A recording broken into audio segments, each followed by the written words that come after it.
1973, due to the stress of not having a good job, I had to separate from my wife. So what is your current view on the Vietnam War and how it affected the diplomatic and the cultural and the political atmosphere of the United States? Part of the anti-war movement was a women's liberation movement, as well as an anti-racism movement. Thanks to the anti-war movement from the Vietnam War, racism and sexism also started to recede. The drafty military force in Vietnam became unreliable, as the soldiers lost any faith in what they were fighting for. A new verb, fragging, described the practice of blowing up your lieutenant with a fragmentation grenade, rather than follow him into a battle you didn't want to fight. As a consequence, the draft, which had forced every young man to consider his stand on the war, was eliminated. For some years thereafter, there was a reluctance to become involved in war in the general population, which was regarded as an irrational pathology and bemoaned by ruling class pundits, and it was known as the Vietnam Syndrome. There is still such a reluctance, but the propaganda machines have succeeded in muting the opposition to manageable levels. Well, thank you very much, Mr. Ryder, for sharing your opinion and stories. Thank you, Mr. Ryder. Let's give it up. Let's give it up. You're welcome, Gary. Thank you for having me.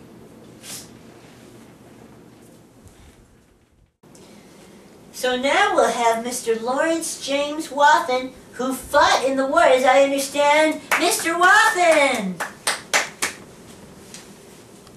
Good evening, Mr. Wathen. Hello, Gary. So, Mr. Wathen, to start off, where exactly were you born? I was born in Dallas, Texas. Texas, good old Texas. I love Texas. Me too. So, what was your life like before you were drafted in the Vietnam War? Well, after I graduated from high school, I took a year off before I went to college for financial reasons. And then I planned to go to college and study philosophy and art history. But I guess that didn't happen. How old were you when you were drafted? When was this? It was in 1968, and I had just turned 19. 19? Did you ever realize that you would not come home for several years? And if so, what was that feeling like? As soon as I left home, it was never the same for the years that followed during the war. I mean, I could not fully comprehend the isolation and brutal conflicts that would follow. I mean, I recall this one time where I was sitting on a boat, we were all crammed on, I hadn't even set foot on land and I already puked because of anxiety. Oh, my. So, while you were in Vietnam, were you part of a regiment? And which battles or operations were the most memorable for you that you took part of, if you were part of a regiment? Yeah, I was primarily involved with two operations, Operation Ivory Coast and Operation End Sweep. The first operation was aimed at removing 50 prisoners from that were held prisoner in North Vietnam. It was failed because they had already abandoned the camp and moved the prisoners. The second one, though, we had to remove mines from a harbor in North Vietnam, and wow. Oh, I mean, it was terrifying. I became fortunate enough to walk away with no injuries, and and I was in the 7th Infantry Regiment. Ah, how very interesting. So, what was your life like after the war was over when you got back home? Well, after the war, I went back to school, and I double majored in art history and philosophy, like I had planned to. And I have taught at the University of Houston, teaching art history, up until I retired. Wow, so your transition back into American society after the war was a relatively smooth transition. Would that be correct? Oh yes, I went right back to school when I got home.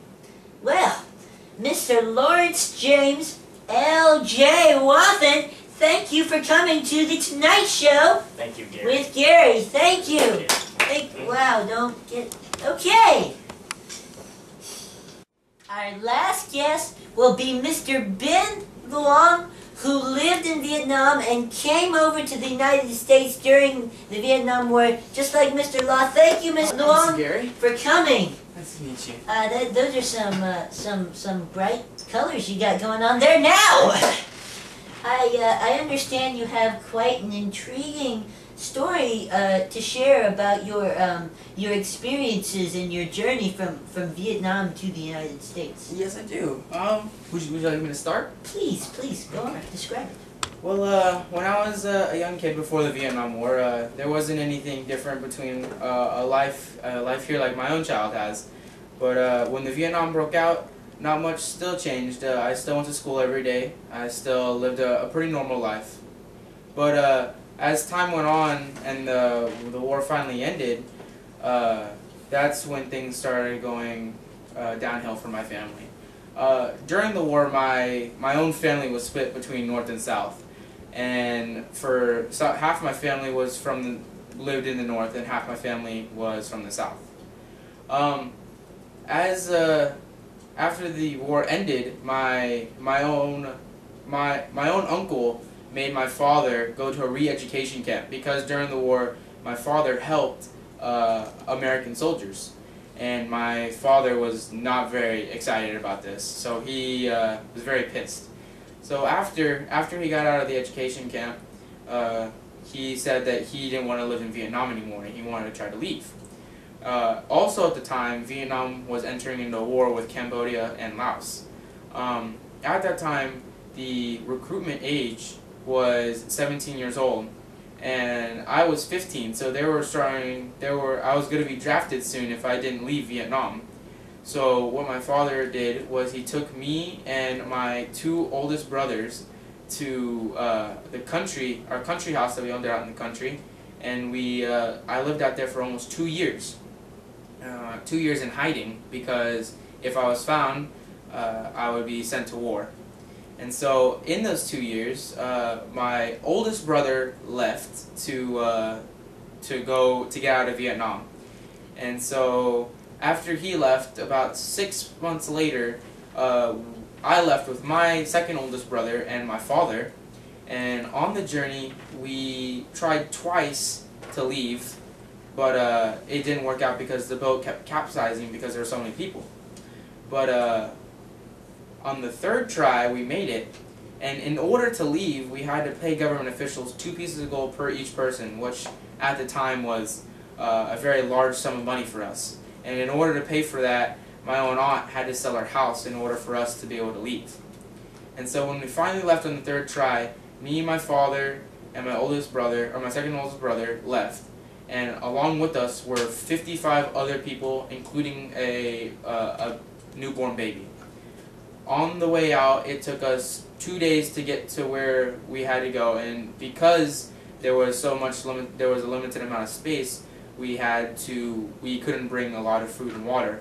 So every day that we were out there, we were only able to have 1 teaspoon of water and 1 teaspoon of rice. When we got out into the ocean, there wasn't really a set way of going. It was wherever the wind would take us. And so, as I like to say, we said hi to Uncle Ho on the way, because on the way out we passed by we passed by North Vietnam, and finally we ended up in Kowloon, which is part of Hong Kong, and we ended up there. When we got there, it was already a camp for refugees. In this refugee camp, we met my oldest brother. And this was completely out of luck because he had left 6 months ago, and purely out of luck we ended up meeting each other here. It was a great family reunion. But as we got there, we soon noticed that my oldest brother, who had severe asthma, in the type of way that we were living, could not live, and if he stayed here any longer, he would potentially die. So in order to make sure that he survived, even though he wanted to stay, my father forced him to leave. And the first place that he was allowed to go was New Zealand, where he would stay for a decade until he would finally come to America. For us, though, this was 1978 when we arrived in Hong Kong, and it would take 2 years for the paperwork in order for us to get to America.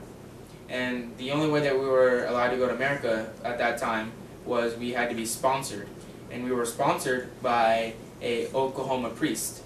And so me, my father, and my brother left in 1980 on a plane to America. And when we finally landed, I was finally in America, in the land of countless dreams, and where I would take English classes, nighttime English classes, in order to make sure I could get a job. So in order to get the job, those nighttime English classes, I finally met my future wife, who was my teacher at the time, and now I live the life that I live, and I'm proud to be here today. Well, Mr. Luong, thank you for recalling those presumably painful experiences for us today.